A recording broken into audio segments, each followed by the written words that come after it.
সম্ভৱে হোৱা নাই।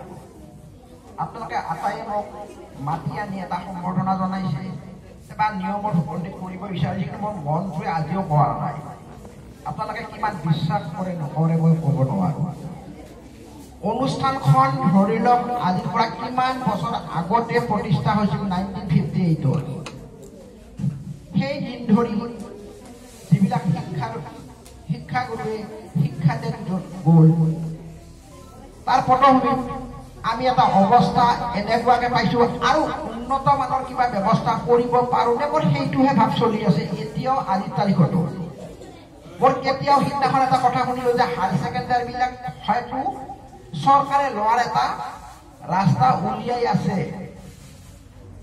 তেতিয়া মনটো ভাল লাগি লগে লগে মই কি কৰিছোঁ, ছাবজেক্ট টিচাৰ ছাত্ৰৰ লগত কথা পাতিছোঁ। ছাত্ৰৰ এনেকুৱা এটা অৰ্ডাৰ ওলাইছে বোলে, চৰকাৰীকৰণ কিন্তু হ'বও পাৰে, যদি কিবা সহায় সহযোগিতা লাগে মই আছোঁ। মই ক'ব খোজা নাই যে মই অৱসৰ লৈছোঁ, যে অৱসৰৰ পিছত এইবিলাক কথা কিন্তু আহিব লাগে। মই অৱসৰ লোৱাটো অনুভৱে কৰা নাই আজিৰ তাৰিখতো যে মই ৰূপসী উচ্চ মাধ্যমিক বিদ্যালয়ৰ পৰা চাকৰি মোৰ নাই। বাৰ বাৰ কোৱা স্বত্বেও মনটোৱে কেতিয়াও নামানে যে এই স্কুলৰ লগত সম্পৰ্কটো মোৰ কেনেকুৱা।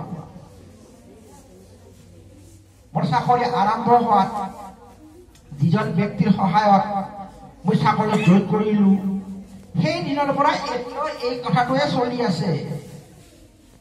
ছাত্ৰ ছাত্ৰীৰ পৰীক্ষাৰ ফলাফলক লৈ যিমানে ভাল হ'ব সিমানে ভাল লাগিব মোৰ মনটোত যে এইবাৰ আকৌ ভাল হ'ব।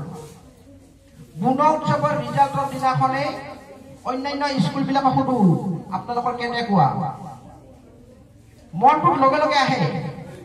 প্ৰথম গুণোৎসৱ আৰম্ভ কৰাৰ কি হ'ল, তাৰিখটো পিছুৱালে।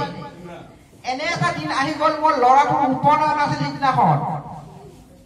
আপোনালোকে চিন্তা কৰক, এটাই ল'ৰা সেইদিনাখনে মোৰ কি আছিল, ঘৰত অনুষ্ঠান আছিল।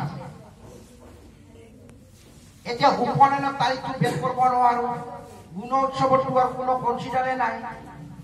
মই ইয়াতে আছো, এবাৰ দুপৰীয়া কিছু সংখ্যক শিক্ষক গ'ল আৰু পিছত যাব দিয়া হ'ল, কিন্তু মোৰ মনটোৱে কিন্তু স্কুলত থাকি সন্ধিয়া 7 বজাত গৈছোঁ মই। আৰু সেইবাৰ আমি লাভ কৰিছোঁ বি গ্ৰেড প্ৰথমবাৰ। তাৰপিছত যোৱাবাৰো আমাৰ বাইদেউৰ নেতৃত্বতে হওক বা মোৰ 3 জানুৱাৰী যিটো আমাৰ গুণোৎসৱ হ'ল, সেইবাৰো এ গ্ৰেডে পালে। এইবাৰ এই কথাটো কৈছোঁ, যদি A+ কিবা কাৰণত আমাৰ কাৰণে আহি যায়, নিশ্চয় আজিকালি চৰকাৰে বিভিন্ন অনুদান দিয়ে আৰু অনুদানৰ ক্ষেত্ৰত সেইটো এটা প্লাছ পইণ্টত আহে। যোৱা ডিচেম্বৰৰ 21 তাৰিখ নে 19 তাৰিখ আছিল, আমি আধাৰশিলা স্থাপন কৰিব লগা হ'ল এই নতুন বিল্ডিংটোত, যিটো আৰম্ভ কৰি শেষ হৈছে এতিয়া। কিন্তু মই কোনো ধৰণৰ ফাইনেন্সিয়েল খৰচ পাতি কৰা নাছিলোঁ, কাৰণ এসপ্তাহ বা 8 দিন সময় কথাটো আছে যে এইবিলাক হিচাপ নিকাচৰ অসুবিধা আহিব। তথাপিও বাইদেউৰ লগত